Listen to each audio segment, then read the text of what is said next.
Hoje a gente vai falar sobre a parte da análise descritiva de dados.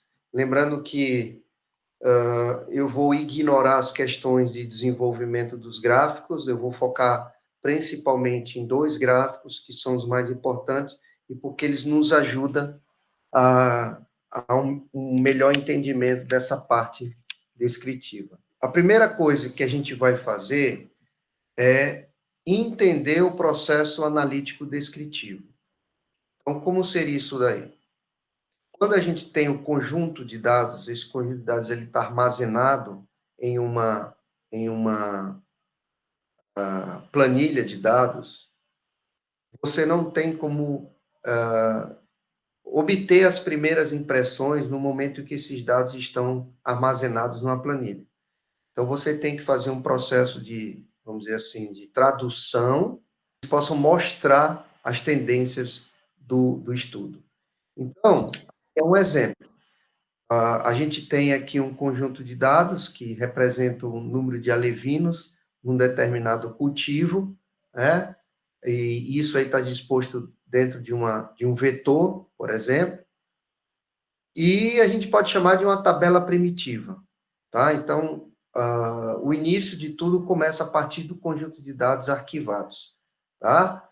E aí, o primeiro passo que eu quero mostrar para vocês é o chamado gráfico de distribuição de frequência. Mas para você fazer o gráfico de distribuição de frequência, você tem que desenvolver uma tabela de distribuição de frequência. Então, a tabela de distribuição de frequência e o seu respectivo gráfico é uma dos procedimentos descritivos, né, de dados. Então, é a partir dele que você começa a ver algumas tendências do conjunto de dados. Essa tabela e o gráfico de distribuição de frequência ela é muito utilizada em estudos populacionais, né? Como acho que nenhum de vocês aí vai trabalhar exclusivamente com população, com exceção da Natália, que ela tem lá a parte da estruturação da população, mas é mais estruturação da população em termos genéticos, e não de ecologia de população, tá? Mas a ideia é essa, e eu vou mostrar para vocês todo esse desenvolvimento de formação dessa tabela e desse gráfico. Então, qual é o primeiro passo? O primeiro passo é você ordenar esse conjunto de dados. E aí você ordena na forma crescente ou na forma decrescente. E aí você vai ter algumas já, né, informações prévias, que é a chamada amplitude dos dados. Então, o que seria amplitude? É a variação do menor número para o maior número. Então, é o quanto que esse conjunto de dados ele está variando entre o menor e o maior. Para facilitar a vida da gente, né, a gente tem que ordenar isso daí, porque se não for ordenado, fica difícil a gente responder essa pergunta. Então, no processo de ordenamento desse conjunto de dados, você vai ter já a primeira resposta, que na primeira pergunta é qual o menor valor, na segunda, qual o maior valor. Então, esse ordenamento a gente chama de rol, tá? É o primeiro passo para o desenvolvimento de uma tabela e um gráfico de distribuição de frequência. Feito isso, né, você vai passar por um processo, uma sequência de procedimentos, para você finalmente obter a chamada frequência, né, e a sua distribuição. Bem, para você ter a frequência do número de indivíduos, que é essa segunda coluna que você está aqui, você tem que desenvolver essa primeira coluna aqui, que é que é o chamado intervalo de classe. Então, o intervalo de classe é o desenvolvimento de um conjunto de informações, onde você obtém um intervalo no nosso exemplo, é o quê? Número de alevinos sobreviventes. Então, é um intervalo de informações, né, ao qual esse intervalo, ele segue a mesma amplitude, e você tem sempre como primeira classe, você tem um limite, dentro desses intervalos de classe, você tem os chamados limites inferiores e limites superiores. Os limites inferiores sempre estão no lado esquerdo, os limites superiores estão do lado direito. Então, você vai ter esse intervalo de classe formado por limites, onde sempre o primeiro é o menor número e o último, o limite superior do último intervalo, ele tem que englobar o último maior número, tá? Agora, como você determina esses intervalos? O objetivo da gente é verificar isso aqui, tá? Então, essa é a tabela de distribuição de frequência, onde você tem como observar a frequência no nosso caso, de viveiros, de alevinos sobreviventes dentro de cada intervalo de classe, né? Todo esse passo a passo a gente vai ver agora. O que eu quero mostrar para vocês também, um detalhe, é esse sinal que vocês estão vendo aqui. Então, esse sinal é uma informação para nos dar a possibilidade de entendimento se esse número inclui nesse intervalo e se esse número também inclui nesse intervalo.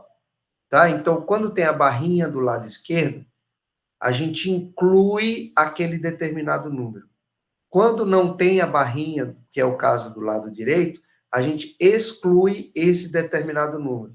Então, o primeiro intervalo de classe vai inserir todas as réplicas que estão entre 209 e 220,7 sobreviventes. O segundo intervalo de classe entra o 220,8. Então, ele inclui esse do valor 220, fica dentro do segundo intervalo. Ele entra, mais 232,6 fica de fora. Fulvio, mas essa é sempre a regra? Fechado de um lado, aberto, fechado no limite inferior, aberto no limite superior? Não. Você pode ser fechado do lado esquerdo com fechado do lado direito, junto, fechado do lado esquerdo com aberto do lado direito, que é o nosso, ou aberto do lado esquerdo e fechado do lado direito. Mas, por padrão, a gente usa essa formatação que vocês estão vendo aí, tá? Então, o passo a passo vai ser apresentado agora, tá? E vocês vão ver também como fazer isso no próprio R. Então, nesse momento, a tabela que a gente quer fazer é mudar a informação que não tem reconhecimento biológico para uma tabela que nos dá a possibilidade de entendimento. Então, por exemplo, qual é a maior frequência de alevinos sobreviventes? São aqueles que apresentam os maiores números de frequência. Você vê que o primeiro intervalo é 5, o segundo é 6, 6, 6, 3 e 4. Então, a maior frequência está aqui, entre o segundo intervalo de classe até o quarto intervalo. Então, pode dizer que o intervalo está entre 220,8 e 256,1. Essa é a nossa proposta. Beleza? Fulvio, a gente vai fazer isso em algum caso? Meu trabalho, ele requer isso daí? Volto a dizer. Se você estiver fazendo um estudo de ecologia de população, esse gráfico é interessante. Mas também é interessante fazer, saber o quê? Com relação às variáveis ambientais. Porque quando você faz uma distribuição de frequência de cada variável ambiental, você verifica as tendências de variação do ambiente. É legal fazer isso aí também. Quem quiser fazer, vai desenvolver na rotina, no script, e depois me mostra. E aí, o que a gente tem que fazer? Quais são as informações que a gente tem que ter para desenvolver uma tabela de distribuição de frequência? Ou seja, obter os intervalos e depois fazer a contagem da frequência. Primeiro de tudo, tá? Classe. Então, cada intervalo que você tem de cada linha é uma classe. Então, você tem a primeira classe ali, 209, 220,7, segunda classe, terceira classe, quarta, quinta e sexta. Esse é o objetivo da gente. Então, as classes, elas podem ser representadas por números. Primeira classe, segunda classe, terceira classe, até a última classe que a gente vai ter. Esse número de classes, ele pode ser grande e ele pode ser pequeno. Tá? Por padrão, em teoria, quanto maior a amplitude de dados, né? Quanto maior o teu N amostral, maior será o seu número de classe. quanto menor o N amostral, menor será o seu número de classe. Como a gente sabe? Tá? A gente vai utilizar uma fórmula bem conhecida, que é chamada fórmula de Sturges. Só que eu não vou mostrar essa fórmula agora, não. Antes de eu mostrar essa fórmula, a gente viu a classe e agora a gente vai ver o conceito de limite de classe. Mas eu já falei para vocês, os limites de classe são aqueles números que estão localizados do lado esquerdo e direito de cada classe, onde o limite inferior fica do lado esquerdo e o limite superior ele fica do lado direito, tá? Então a gente vai ver isso daqui a pouco. Outra informação que é interessante para a gente saber nessa elaboração do gráfico e tabela, tá? A amplitude também é uma informação interessante, mas eu já expliquei para vocês, tá? E é a amplitude que vai definir isso daí, tá? Então, amplitude, o range é o menor com o maior, essa amplitude, para você obter, você vai pegar o maior valor da classe, do conjunto de dados, o maior, e aí você pega o menor. Essa amplitude você vai pegar o maior, subtrai pelo menor, e aí você vai ter a amplitude dos teus conjuntos de dados. Então, você tem o primeiro passo, vamos dizer assim, matemático, seria você pegar maior informação da tua tabela, pega a menor informação da sua tabela e faz uma subtração, aí você vai ver essa amplitude no conjunto de dados. Tá? E aí, outra informação interessante para vocês verificarem é que existe a possibilidade de você não apresentar, vou voltar aqui para o gráfico, para a tabela, é você não apresentar os intervalos com os seus respectivos limites inferiores e limites superiores. Observe que cada classe ele tem os seus limites superiores. Por, por, por questão de harmonia de um gráfico, né, para ficar um gráfico bem elaborado, a gente evita apresentar todas essas informações, né, no eixo do gráfico, no eixo X do gráfico. A gente costuma utilizar uma informação que é chamada de ponto médio. Vou repetir, ponto médio. E o que seria o ponto médio? O ponto médio é um valor médio relacionado para cada intervalo de classe dessa aqui. Então, como eu obtenho o ponto médio dessa classe? Eu pego 220,8, somo com 209 e divido por 2. Depois eu pego 232,6, somo com 220,8 e divido por 2. Então, eu vou obter o ponto médio de cada classe para a gente poder produzir um gráfico onde no eixo X ele apresente esse valor. Porque ele fica muito poluído se a gente jogasse essa informação toda num gráfico. Então, recapitulando, a gente também tem que se preocupar em desenvolver o chamado ponto médio, e o ponto médio está aqui. É o valor médio de cada intervalo de classe. Você pega o limite superior mais o limite inferior e você divide por 2. Vai fazer tudo isso no R, tá? E, finalmente, a chamada fórmula de Sturges, que é o primeiro passo para desenvolver as classes de intervalo de classe. O que a gente quer saber? Qualquer coisa, antes de você fazer o gráfico, você tem que definir o número de classes que você tem, ou que você tem que ter. Então, o primeiro passo é definir o número de classes, é quantas linhas aquela tabela vai ter. E aí você obtém isso, ou de forma arbitrária, você define da sua cabeça, ou se usa, né, um gráfico, que é um gráfico já reconhecido na estatística, chamada fórmula de Sturges. É simples. A fórmula de Sturges você calcula somando 1 primeiro, né? Calculando log de n, onde esse n é a sua amplitude. Então, você calcula a amplitude, né?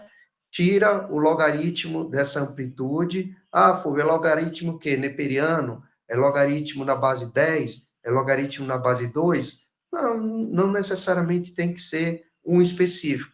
Lógico que os valores vão ser diferentes, tá? Mas, se eu não me engano, a gente usa logaritmo na base 2, se eu não me engano, tá? Pode ser que eu esteja errado, mas eu não lembro. E aí você pega, faz o logaritmo da amplitude, multiplica ele por 3,3 e depois soma mais 1. Aí você vai ter um valor específico. Esse valor vai ser arredondado. E aí, quando esse valor for arredondado, você vai ter exatamente o seu número de classes padronizado, tá? E a gente vai fazer isso daqui a pouco no R. E aí,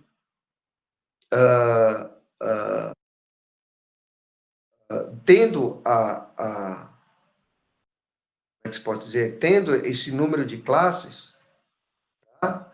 Você vai ter a definição do intervalo dessa classe, tá? Então, primeiro a gente tem o número de classes. E agora a gente vai ver o intervalo da classe. Então, vou voltar aqui para vocês perceberem qual a diferença entre um e o outro. Era a tabela lá. Então, a primeira coisa que a gente vai definir é o número de classes. O número de classes é isso, ó, 1, 2, 3, 4, 5, 6. Nesse meu exemplo, eu tenho 6 classes, que foi obtido a partir da fórmula de Sturges. Agora eu tenho que definir o intervalo dessa classe, ou seja, o que entra e o que sai, o limite inferior e o limite superior de cada classe dessa. O primeiro é fácil, porque eu já sei que o primeiro limite aqui é o número, é o menor número. O problema é qual é o limite superior dessa classe. Aí depois esse número se repete aqui, qual é o limite superior dessa classe? Esse número se repete aqui, e assim vai sucessivamente, até chegar no último limite superior da última classe. Então, como a gente obtém esse intervalo de classe? Eu vou voltar lá para vocês verem que, posteriormente à obtenção do número de classes, a gente vai ver o intervalo dessas classes. E aí, o intervalo da classe é você pegar a amplitude total, aquela subtração que a gente fez, e dividir pelo número de classes, que é exatamente a fórmula de Sturges. Quando você fizer isso, você vai obter um valorzinho.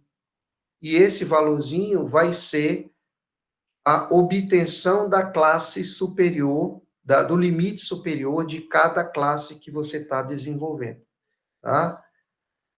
Pode ser complicado isso aí, pode não ser complicado. No começo parece ser complicado, mas aí a gente vai fazer no R para tentar facilitar o conhecimento de vocês. Então, vou parar aqui a apresentação, a gente abrir o R. Então, por favor, vocês abram o R de vocês, né? E abram aquele script chamado tabela de distribuição de frequência. Então, por favor, habilitem esse script, né?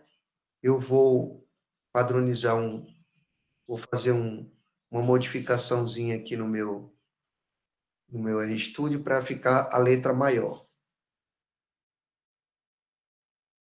Só um minutinho aqui. Global Options. Vocês não precisam fazer isso, não.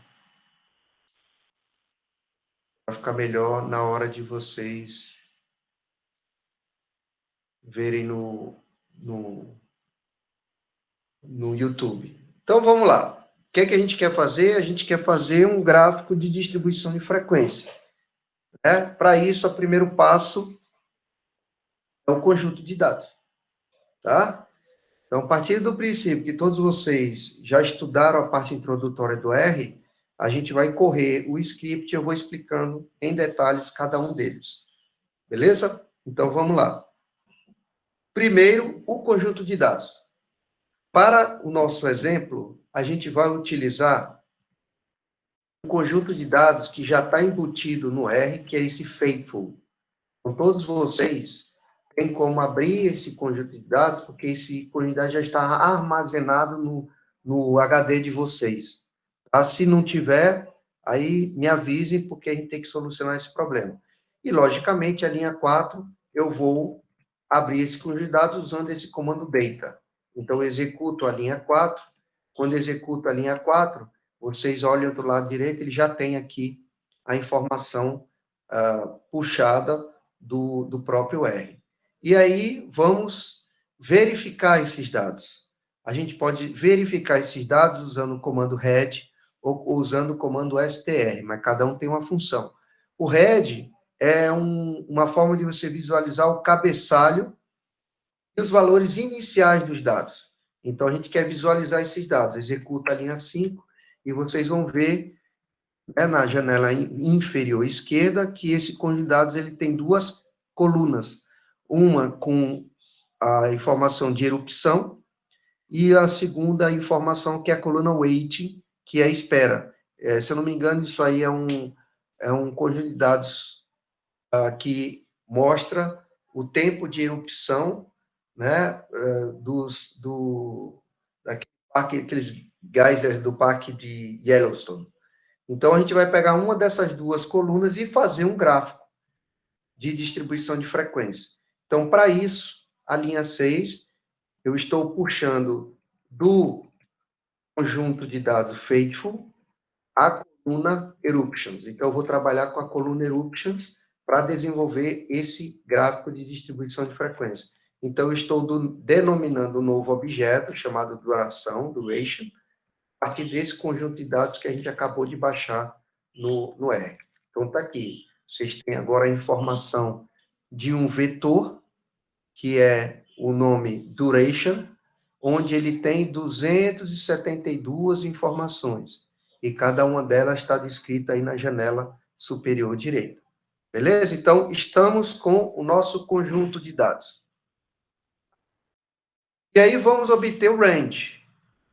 Range é o quanto que está variando o nosso conjunto de dados, tá? Para o menor e o maior número. Para isso, a gente usa o comando range, vocês estão vendo aí na linha 7.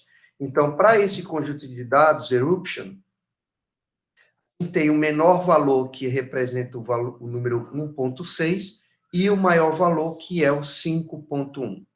Então, a gente sabe que a nossa amplitude vai de 1.6 a 5.1. O que eu quero fazer agora? Eu quero saber qual é a minha classe, quais são as minhas classes que vão preencher a nossa tabela de distribuição de frequência. Para isso, tá?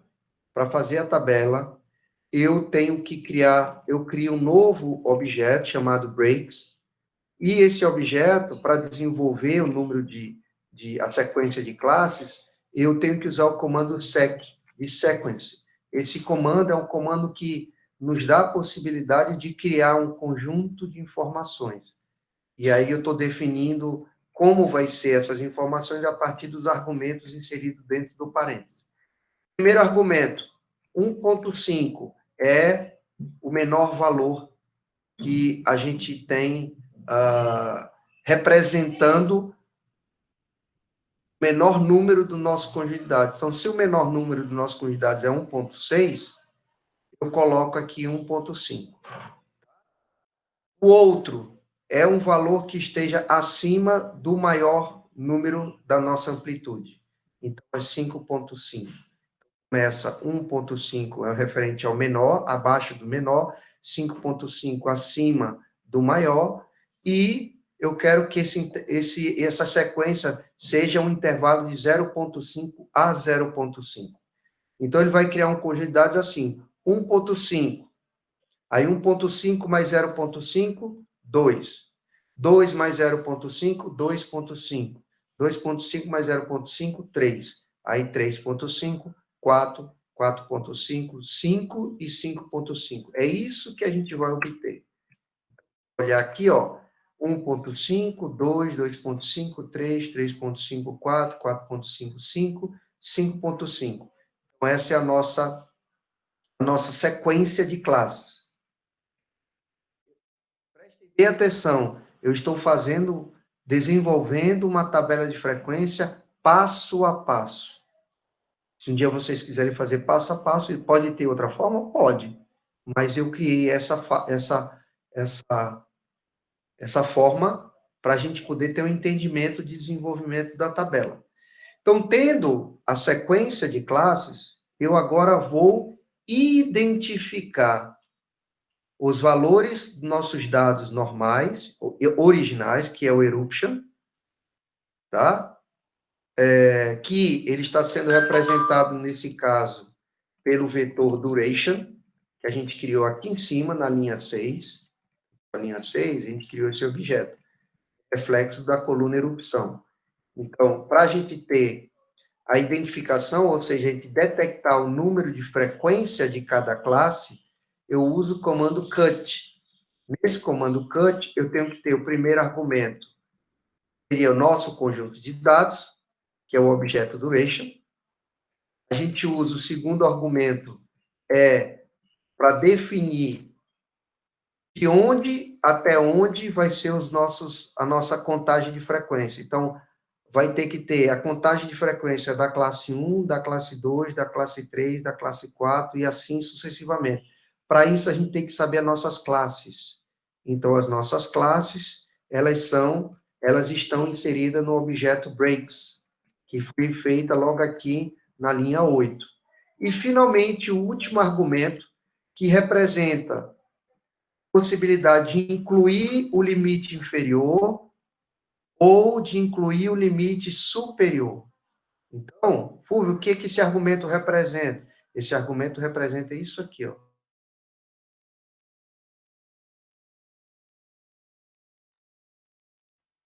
Ou inclui o lado direito. Para isso, tem esse argumento right. Right, lado direito. Então, a gente quer incluir os números do lado direito da nossa classe, nossos limites direito, ou a gente não quer incluir. Falei para vocês no início da aula, por padrão, a gente inclui o lado esquerdo e não inclui o lado direito. Então, a gente vai botar false para a gente ter essa classe formatada dessa forma aqui. Se a gente quisesse incluir o lado direito, a gente botaria true nesse argumento, mas eu não quero, eu quero que o lado direito sempre esteja excluído em cada classe elaborada. Beleza. Feito feito o novo vetor duration cut, que se vocês olharem aqui, ele agora criou um fator com 8 níveis. Por que 8 níveis? Porque ele criou 8 classes diferentes. Exatamente o que a gente quer. Só que imagine esses gráficos, essa informação disposta horizontalmente. A gente quer que ele seja apresentado verticalmente. Então, a gente quer as classes posicionadas no sentido vertical. Para isso, né, a gente cria uma tabela e a gente vai tabelar nosso duration cut. Para isso, a gente usa o comando table. Então, se eu incluir o comando table aqui, dentro do objeto duration frequency, a gente vai ter a informação dentro de uma tabela. Então, por exemplo, eu vou dar um enter aqui e vou escrever duration freq.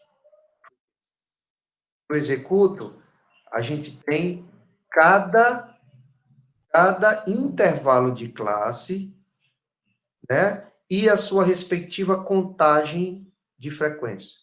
Então, a primeira classe, 1.5 até 2, tem 51 de frequência. 2,2 a 5, 2 até 2.5, 41. 2.5 a 3, 5. 3.3.5, 7, e assim sucessivamente. Criamos a nossa frequência para cada classe. E agora eu vou inserir, o primeiro, o duration, o tabela, ele faz a contagem, e agora eu estou posicionando esse conjunto de dados no sentido vertical, que é o que a gente vai fazer na linha 13. E aí está aí. Professor, De horizontal, ele passou para ser vertical. Diga aí. era a frequência absoluta de cada classe, né? Frequência absoluta, a gente não está fazendo a relativa, tá? Então, beleza. Já temos nosso intervalo de cada classe e temos já a nossa frequência, certo? Agora, eu vou obter o ponto médio. Por quê, Fulvio? Porque eu não quero que isso seja apresentado no gráfico. Eu não quero que essa formatação das classes seja. Eu quero inserir o ponto médio. Para isso, eu passo por essas duas fases até chegar na última fase, que é o ponto médio. O que é que eu quero fazer? Primeiro, eu quero fazer uma lista de limites inferiores. Então, L.inf é uma lista de números que vão representar nosso limite inferior. Se eu estou querendo criar limites inferiores, fica sempre do lado esquerdo, a gente usa o comando breaks, comando não, a gente pega o objeto breaks, que a gente criou aqui, que são os valores de sequência que a gente criou aqui em cima, e a gente exclui o último valor. Então, se a gente olhar aqui, se eu jogar aqui de novo breaks, vai pegar todas essa sequência aqui, 1.5, 2, 2.5, 3, 3.5, 4, e vai excluir o último, que é o 5.5. Por quê? Porque eu não quero o ponto médio do último. A gente vai ter o ponto médio da última classe, mas a gente não vai ter como dividir esse valor com qualquer outro. Então, nesse caso aqui, a gente vai excluir a nona informação do objeto breaks. Primeira, segunda, terceira, quarta, quinta, sexta, sétima, oitava. O nono a gente retira. Então, vamos criar o convidados L.inf. E agora vamos criar o L.sup, ou seja, o limite superior. A gente faz o contrário. Agora a gente vai excluir, né, a primeira informação do objeto breaks, que é o número 1.5. Então, para o Linf, a gente elimina o último, para o Lsup, a gente elimina o primeiro. Então, retiro, e agora a gente tem, eu vou botar um Enter aqui, L.inf, só para vocês verem. Vocês estão vendo que não entra o 5.5, e o L.sup, vendo que não entra o 1.5. E agora a gente vai fazer o cálculo. Como, Fulvio? Criando um objeto do ponto médio, a gente vai ter soma os limites superiores, mais os respectivos limites inferiores, e divide por 2. Aquela fórmula que eu mostrei para vocês. Calculo, e agora obtenho os pontos médios de cada classe do nosso conjunto de dados. Então, eu já tenho aqui o valor de ponto médio, que é o que vai aparecer no eixo X, e eu tenho também aqui a nossa distribuição, a nossa tabela de distribuição de frequência. Lembrando que é uma frequência absoluta. Depois eu vou mostrar para vocês a diferença da absoluta com a relativa. E aí, feito isso, a gente vai criar o gráfico usando o comando HIST.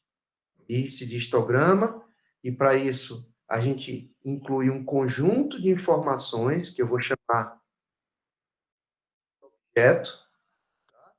Esse objeto, esse argumento é muito grande, ele vem daqui e vai até aqui. Abre o parêntese e fecha o parêntese aqui. E eu vou descrever cada um deles aqui, tá? Primeiro argumento é o nosso conjunto de dados, duration. Primeiro, nosso conjunto de dados. Segundo argumento, eu quero uma distribuição de frequência absoluta ou relativa. Como se o ideal é uma frequência relativa, ou seja, uma frequência de percentual, eu uso dentro desse argumento probe o valor true. Se eu quisesse uma frequência absoluta, eu colocaria falso aqui. Terceiro, ele pede para a gente incluir qual é a nossa quebra, qual é a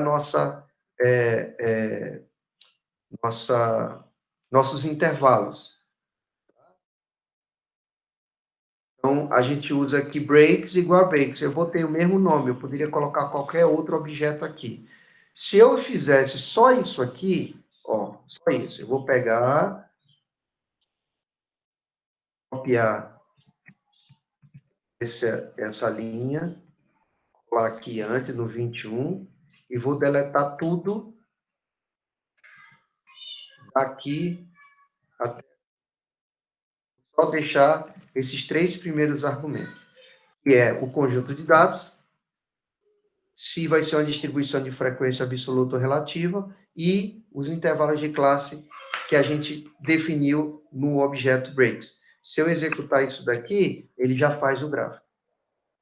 Tá? Para fazer o gráfico, só preciso dos 3. Só que eu quero complementar as informações. Por quê, Fulvio? Atenção ao eixo X. O eixo X, ele cria um eixo X, mas a gente tem uma certa dificuldade de interpretação, porque o ideal é a gente colocar as informações aqui no meio. E para isso a gente usa o nosso ponto médio. Então vamos fazer o gráfico de forma bem detalhada. Repete os primeiros argumentos para se criar o gráfico. Lab é o argumento para escrever ponto médio no eixo X. Tá?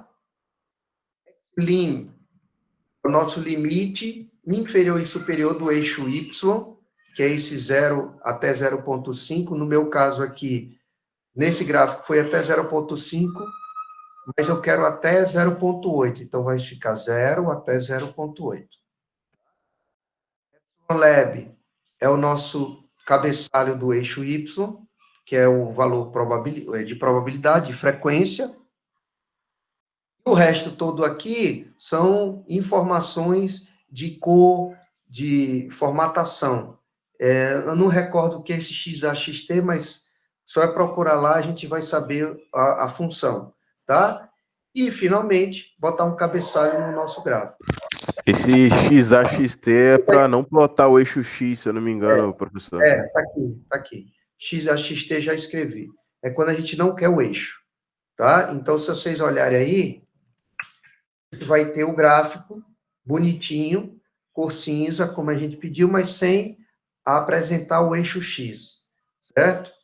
E agora a gente vai apresentar esse eixo X usando o comando axis. Então, o comando axis é o comando para inserir um eixo específico. A gente pode escolher entre o eixo X e o Y. Então, um é o X e o 2 é o Y. Então, eu quero acrescentar no eixo X a seguinte sequência, de 1,75 a 5,75, que o intervalo dele é 0,5. A gente vai inserir essas informações. E aí, eu descrevo quais são os números que vai aparecer. Então, 1,75, 2,25, 2,75, 3,20, todos esses são os pontos médios que a gente vai inserir no gráfico, no eixo. Selecionando a espessura do eixo e outras informações, a gente cria esse eixo, executa a linha 23, e finalmente a gente tem o eixo bonitinho, posicionado, cada númerozinho posicionado verticalmente. Eu poderia pedir para ele posicionar horizontalmente, mas eu decidi que ele fosse posicionado vertical.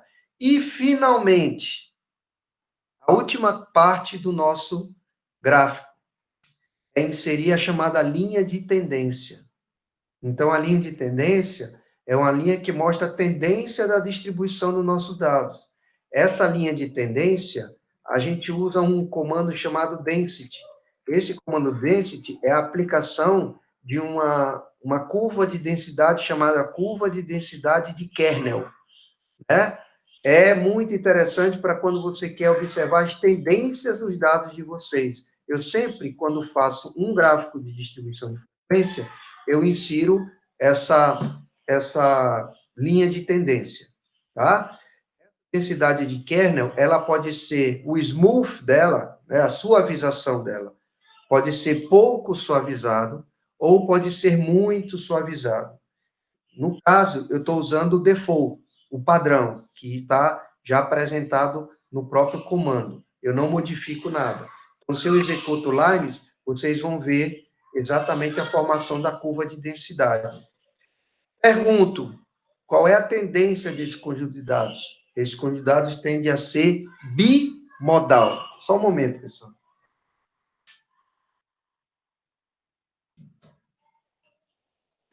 Então, existem duas modas, né, descrevendo esse conjunto de dados.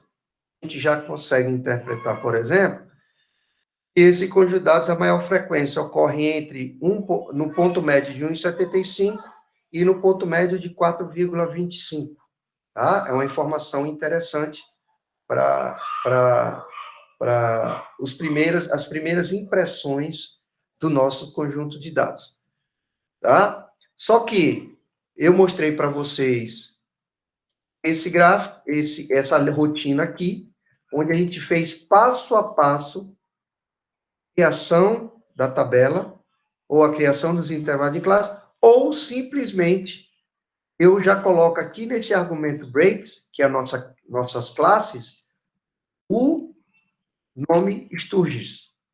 Lembra que eu mostrei para vocês, a gente determinar o número de classes, a gente usa a fórmula de Sturgis. Então, dentro do comando hist, existe aquele argumento que eu mostrei para vocês, breaks, que já tem embutido a determinação do número de classes, só colocando entre aspas a palavra Sturgis. Lembrando que o S tem que ser maiúsculo, não pode ser minúsculo. Se a gente substitui aqui, esse break aqui, como a gente fez, ó, um padronizado, a gente criou, aqui eu coloco só Sturgis, e ele já cria um gráfico a partir da fórmula de Sturgis.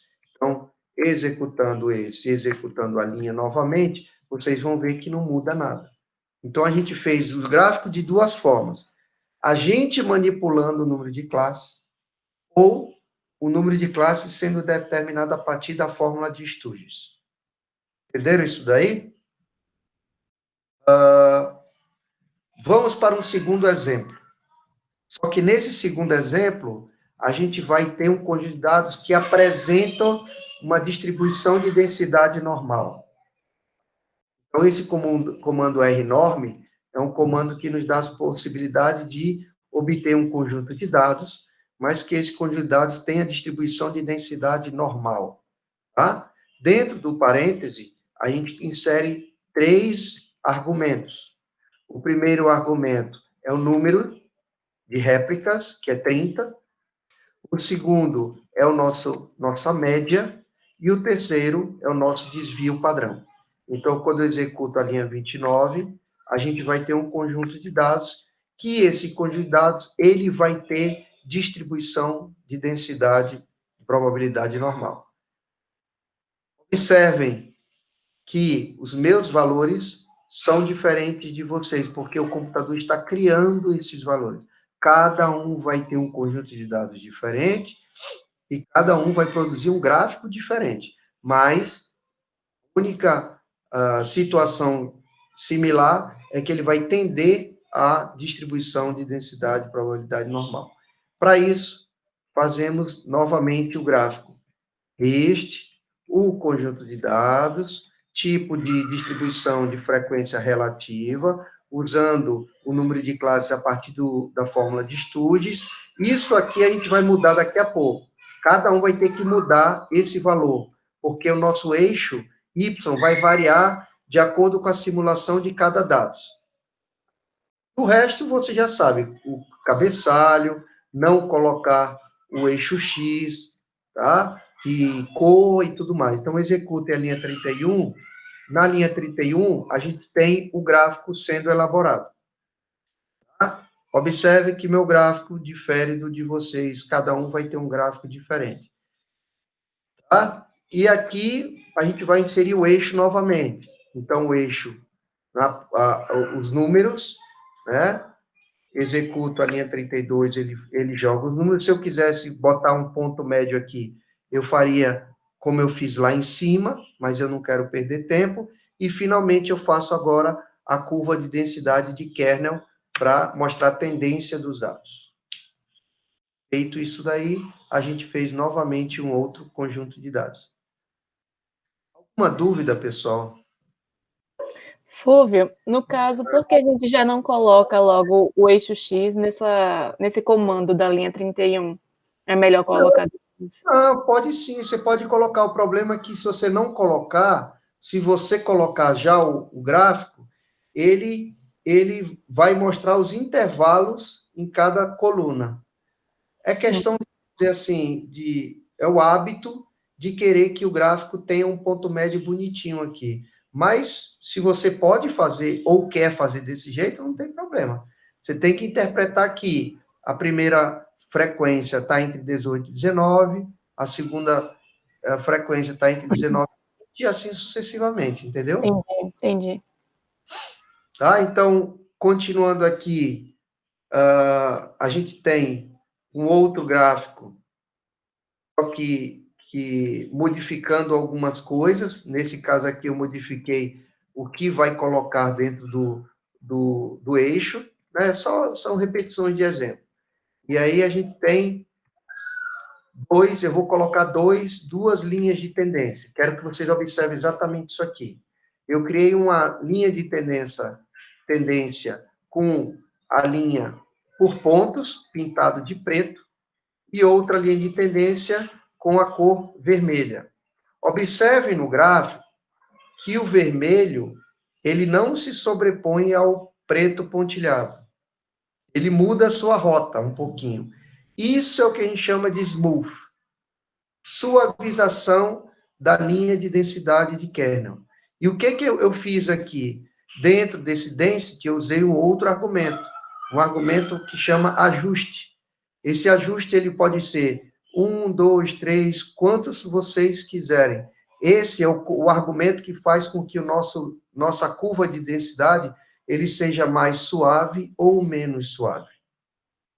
Então, primeiro, eu fiz um ajuste de suavização igual a 2, e o último eu não fiz ajuste, eu usei o default do próprio comando, certo? Então, se um dia vocês quiserem uma curva mais suave, com menos variação, ou curva mais suave, vocês vão ter que manipular o argumento ajuste.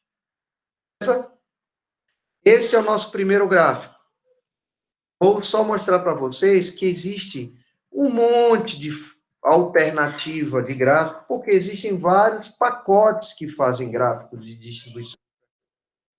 O primeiro a gente fez com o comando HIST, que é o comando que está já dentro do próprio R.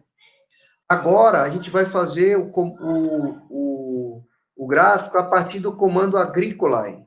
Então, se você executar essa linha 41 do library e der erro, é porque vocês não têm o pacote agrícola instalado.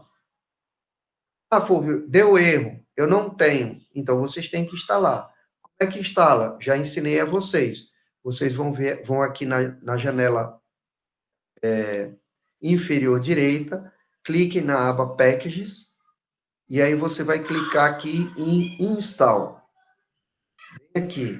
Na hora que você clica, aparece uma janelinha, você vai escrever Agricola. Ele vai aparecer, clica no Agricola e install. Ele vai baixar esse pacote, e aí quando baixar o pacote, você vai executar novamente a linha 41 para poder abrir esse pacote. Então, teoricamente, eu peço para que vocês instalem esse pacote, porque a gente vai usar também em outras situações. E aí, a partir do pacote library, ou do pacote agrícola instalado, a gente vai fazer o gráfico de histograma, tá? Usando o comando, o pacote agrícola. Então, a gente tem a tabela de distribuição de frequência e o gráfico de distribuição de frequência a partir do pacote agrícola. Então, para a gente usar o pacote agrícola e desenvolver essas análises descritivas, eu primeiro tenho que criar, né, a informação de classe a partir do pacote agrícola, que é diferente do que eu mostrei anteriormente. Eu uso o comando if, depois, dentro do parêntese, eu coloco o primeiro argumento, os nossos conjuntos de dados, que é o native, e o segundo argumento, a gente vai usar a classe partindo do princípio que eu quero a fórmula de Sturgis, do jeito que a gente vem fazendo. Muda a formatação aqui do comando. Por quê? Porque a gente está usando um pacote novo. Então, eu executo o objeto classes. Peraí, nativo, não cliquei. Executo, criei um objeto classes, onde esse objeto classe ele tem um conjunto de informações. Então, nesse conjunto de informações vai estar incluído, né, o valor máximo, o valor mínimo, a amplitude, o número de classes, o intervalo dentro dessas classes e os breaks, que são as classes, os limites superiores e inferiores do nosso conjunto de dados. O que eu quero agora é obter exatamente o breaks, tá? Volta aqui, ó, o breaks. O breaks está aqui dentro, que é nossos limites de classe, para a gente fazer o gráfico. Então, eu vou clicar, criar esse breaks aqui, observar, vocês estão vendo que a gente tem agora os limites, e finalmente fazer o gráfico. Tá? Você vai fazer o gráfico a partir do próprio pacote Agriculai. Para isso, usa de novo o comando if, os argumentos de dentro são os nossos conjuntos de dados, e aí a gente pede para que ele faça um gráfico de frequência, usando size. Lembra size o que é? Vamos aqui, ó, classe. Tá? Peraí, classes. Size deve ser algum comando dentro algum argumento dentro do comando. Depois a gente vê isso, o que é esse size. Breaks, que são nossos limites. A frequência, né? Que é frequência absoluta ou frequência relativa. Questões relacionadas à cor do gráfico, se eu quero inserir o eixo ou não, inserir os limites de x, que vai ser o nosso eixo x, e eu não quero cabeçalho da coluna, eu não quero cabeçalho da linha. Então, se eu executar H, ele vai criar o gráfico ele só está criando aí a distribuição de frequência sem o eixo X, sem o eixo Y.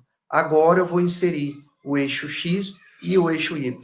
Então, primeiro o eixo, usando os limites, que foi o break, a posição, se eu quero vertical, horizontal, então eu executo, ele faz o gráfico, o eixo X. E agora o eixo Y, mesma coisa, o 2 porque é o eixo Y, e a sequência de 0 a 400, né, de 50 em 50. Então, eu executo, ele vai fazer o gráfico bonitinho aí. Então, existe um gráfico que a gente pode utilizar no default do R, ou também pode fazer o gráfico no pacote agrícola.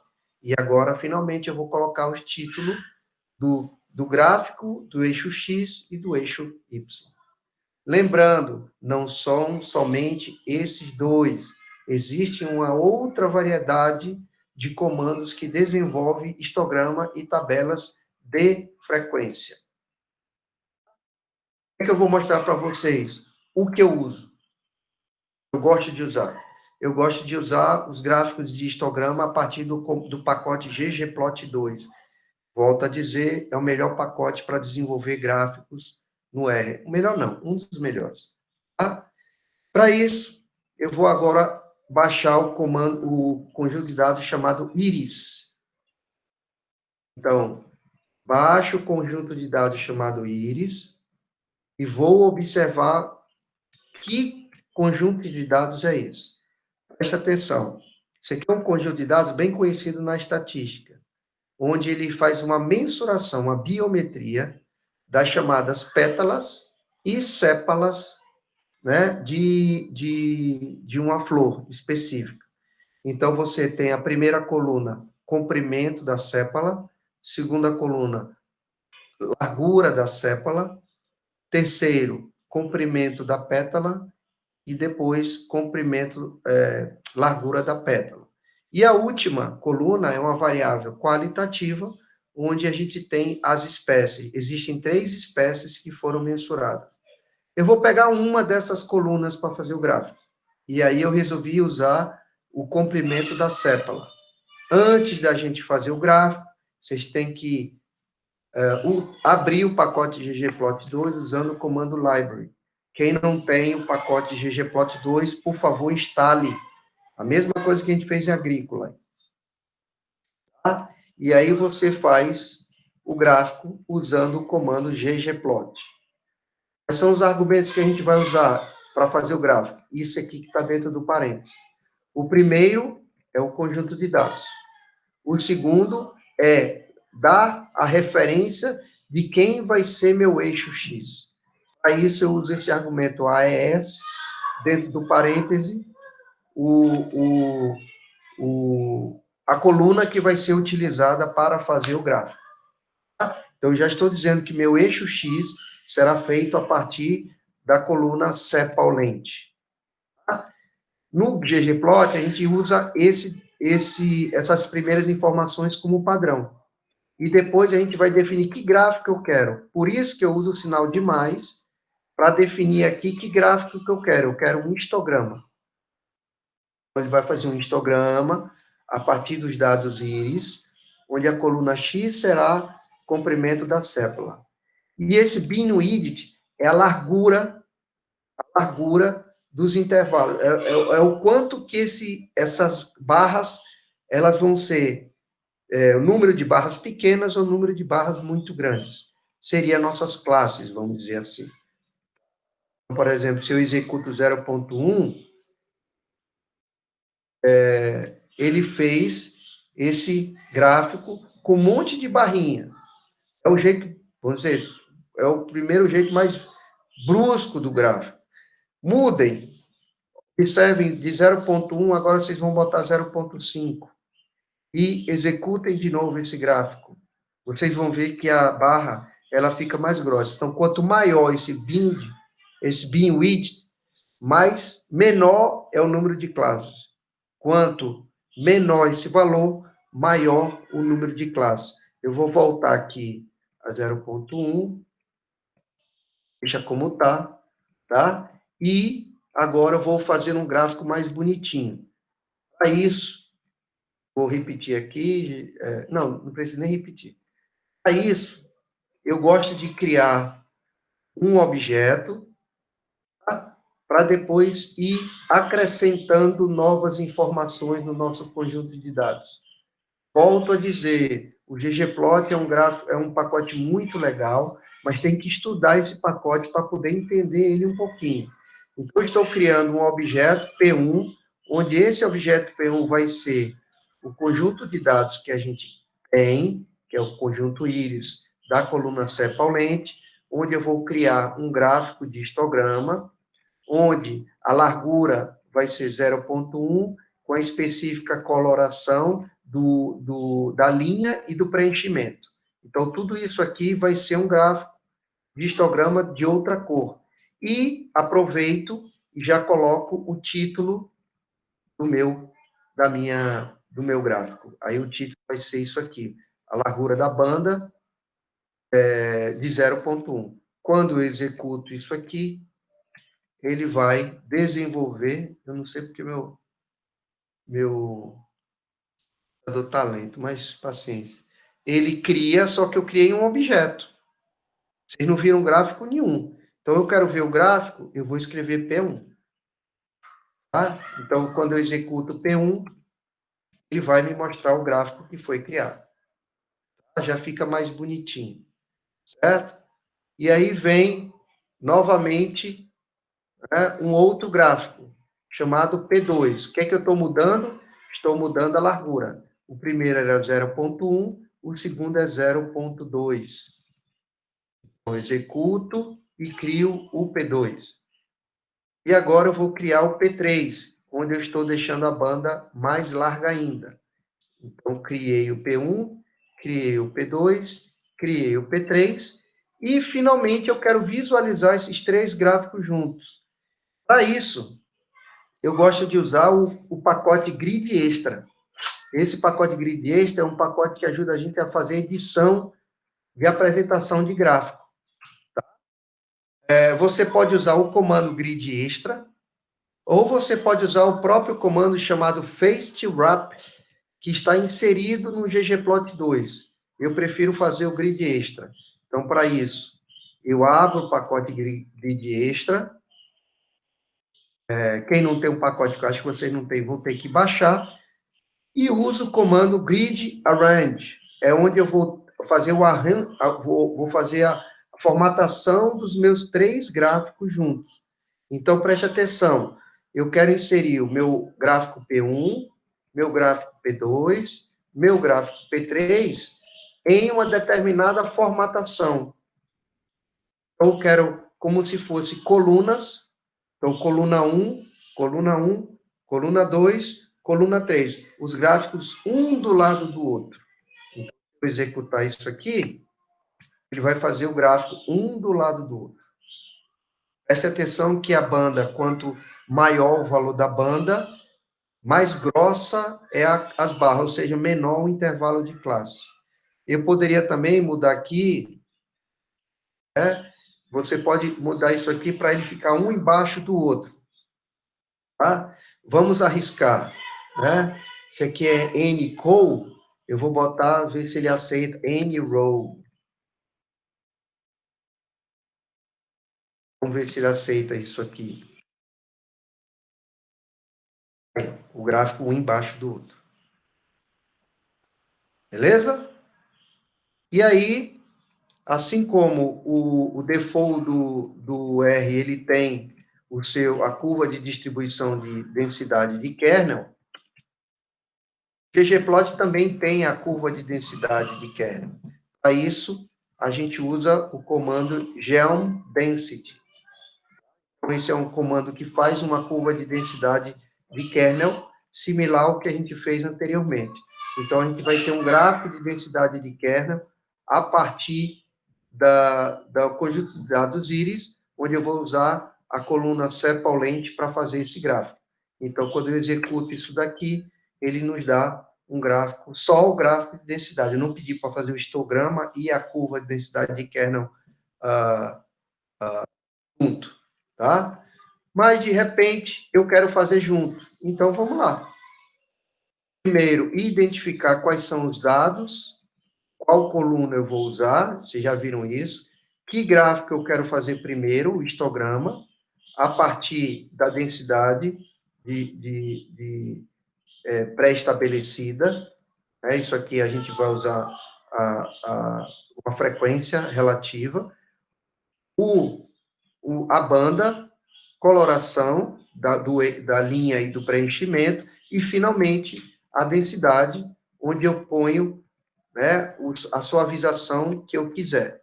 Então, quando eu executo o gráfico, ele vai fazer um gráfico de histograma e um gráfico de densidade ao mesmo tempo. Se eu executar isso aí, está aí o gráfico bem bonitinho. Beleza?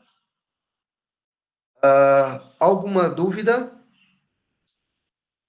Se tiver dúvida, liga o microfone e fala. Tá? Vamos ainda continuar aqui. Existem outros exemplos para vocês fazerem aqui, porque eu gosto de deixar vários exemplos para a formatação do jeito que vocês querem. Certo? Deixa eu ver aqui o que ele vai fazer. Species. O que eu quero aqui fazer? A gente tem, dentro do conjunto de dados íris, a gente tem um conjunto de espécies. A gente tem 3 espécies. A versicolor e mais outras 2 que eu não recordo o nome. Então, muitas vezes eu quero fazer os gráficos das espécies tudo junto, uma do lado da outra. Então, para isso, eu crio um argumento aqui que agora eu tenho mais um argumento. Antes era só íris, o nome do arquivo, a denominação do eixo, que vai ser agora o comprimento da pétala, só que eu quero o comprimento da pétala de todas as espécies do meu conjunto de dados. Para isso eu coloco o comando species, a coluna species. Quero fazer o quê? Eu quero fazer de novo um gráfico de histograma com largura da banda 0.1 e assim até o fim. executo esse gráfico e agora ele está fazendo as três informações juntas. Prestem atenção que a curva, a cor, parece que está meio clarinha. É porque é a transparência que eu quero do conjunto de dados. Então, por exemplo, a nossa transparência aqui está 0,5. Se eu colocar 1 aqui, mandar fazer, a curva fica não, a curva nas cores fica não transparente. Se eu botar 0,2, fica bem clarinho. Então, por padronização, eu gosto de usar 0,5, porque se houver sobreposição da distribuição, eu consigo ver uma e a outra. Esse position é uma forma de visualização dos gráficos, caso eles estejam sobrepostos um ao outro. Então, para deixar do jeito que está, você vê tanto um lado esquerdo da distribuição verde e o lado direito da distribuição verde e o lado esquerdo da distribuição azul, vocês deixam position igual identity, tá? Não modifiquem isso aí, não. Vamos continuar. Esse aqui, mudando a posição, a primeira posição estava identity, agora é Dodge. Observe a diferença desse aqui para esse aqui. Ele está fazendo com que as barras sejam bem fininhas. E aí você consegue visualizar os gráficos sobrepostos um ao outro. Eu prefiro muito mais o outro, eu acho muito mais bonito o primeiro que eu fiz para vocês. A gente tem aqui, na linha 102, não mais o histograma, mas o gráfico de densidade de kernel, caso vocês queiram só o gráfico de densidade, e ele faz um gráfico bem bonitinho também. Isso aqui são os exemplos para vocês fazerem. E, finalmente, um gráfico que é um dos mais bonitos que eu acho do ggplot, para desenvolvimento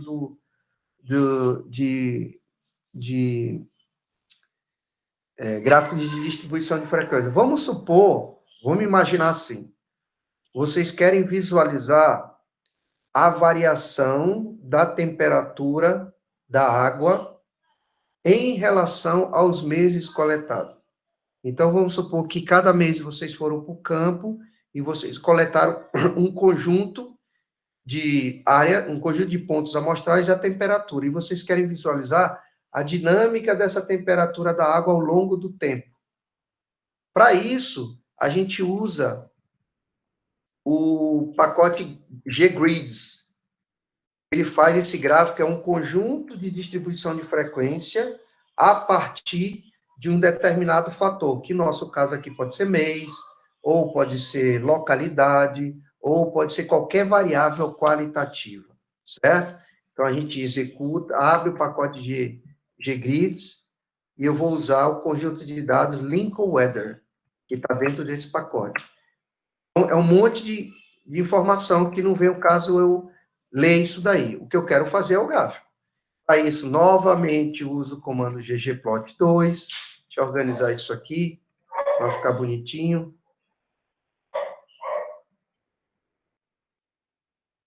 Então, o conjunto de dados é Lincoln Weather. O conjunto, a coluna que eu vou usar é a temperatura média, tá? E eu quero a relação da temperatura com o mês. Vai ser um gráfico de temperatura média para cada mês, certo?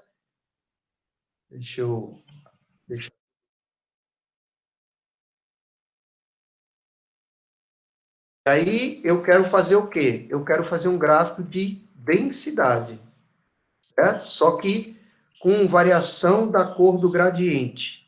Vocês vão ver o que é isso aí. Para isso, eu volto a dizer que eu quero fazer um gráfico de densidade a partir do meu X, que é a temperatura média.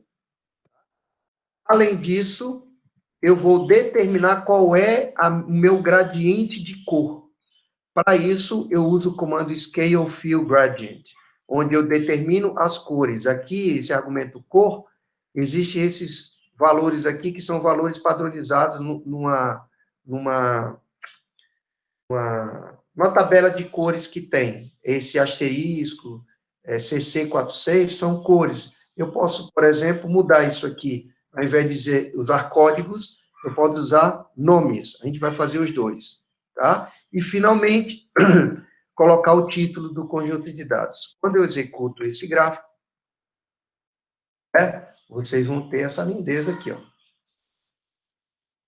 A variação da temperatura média ao longo do tempo, e dá para ver claramente a temperatura mudando em relação ao mês. Então, mês de maio, junho e julho são os meses mais quentes, teoricamente. Isso aqui é na América do Norte, né? E aí você tem a temperatura média. Ah, eu quero mudar a cor. Quer mudar a cor? Então, bora botar white, gray, black. A gente executa e vai fazer mudando a coloração, do branco até o preto. Ah, sempre tem que ser 3 cores? Não, pode ser 2 se você quiser. Por exemplo, eu posso fazer aqui blue e red.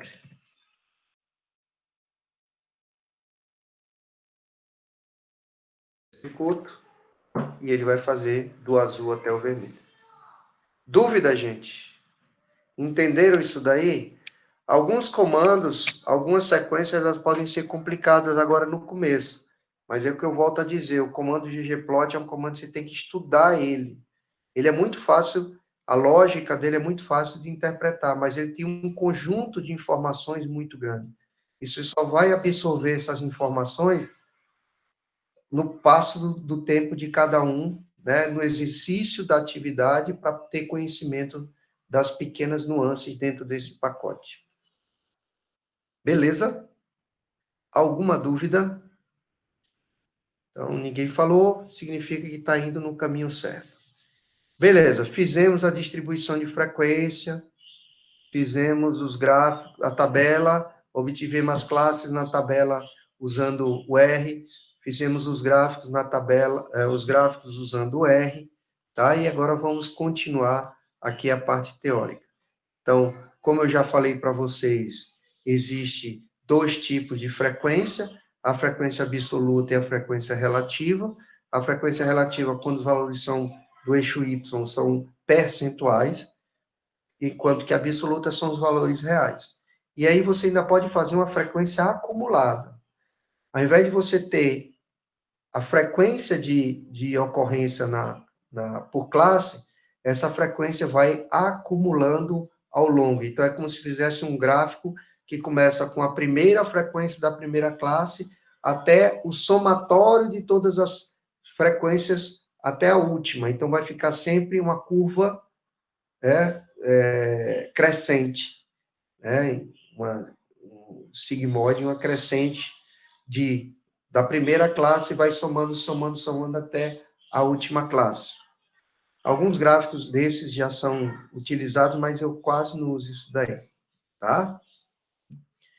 Vimos que o gráfico de representação da tabela de distribuição é um gráfico de frequência, então o conceito, teoricamente, é um conjunto de barras justapostas uma ao lado da outra, sem espaçamento, tá? Onde o eixo X a gente tem as classes ou pontos médios, e o eixo Y a gente tem a respectiva frequência, seja ela absoluta, seja ela relativa. Beleza? E uma coisa que a gente tem que ter em mente é a funcionalidade desse gráfico, tá? Então, a curva de distribuição de frequência mais importante é a distribuição normal. Então, a distribuição normal, ou chamada distribuição gaussiana, é o tipo de distribuição de densidade e probabilidade utilizado para os testes estatísticos paramétricos. A gente vai ver isso na próxima aula, tá? Então, esse gráfico, ele tende a ser da forma que vocês estão vendo aí. Você tem uma frequência maior, uma barra maior, tendendo a ocorrer no centro da distribuição, e ao longo do deslocamento das informações para o lado esquerdo e para o lado direito, essa frequência ela vai reduzindo. Então, no ponto médio, na região central da distribuição, teoricamente, é a maior frequência, e ao longo do deslocamento para a esquerda e o deslocamento para a direita, essas frequências elas se tornam menores. Então, maiores frequências ao longo do centro, menores frequências ao longo dos extremos do gráfico. Beleza?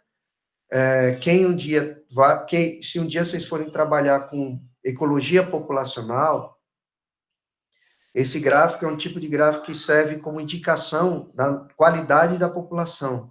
Por exemplo, como eu trabalho com pesca, eu gosto de ver se a população está estável ou não está estável. Então, eu faço muito esses gráficos para verificar se o ponto central ele está teoricamente no meio dessa distribuição. Se ele estiver deslocado para a esquerda, se ele estiver deslocado para a direita, algum problema estaria acontecendo nessa minha população de estoque pesqueiro, tá? Essa é a ideia básica em estudo de estrutura da população, né? Não é o caso de vocês, eu acho que nenhum de vocês vai usar isso daí. Vai usar para fazer outra coisa.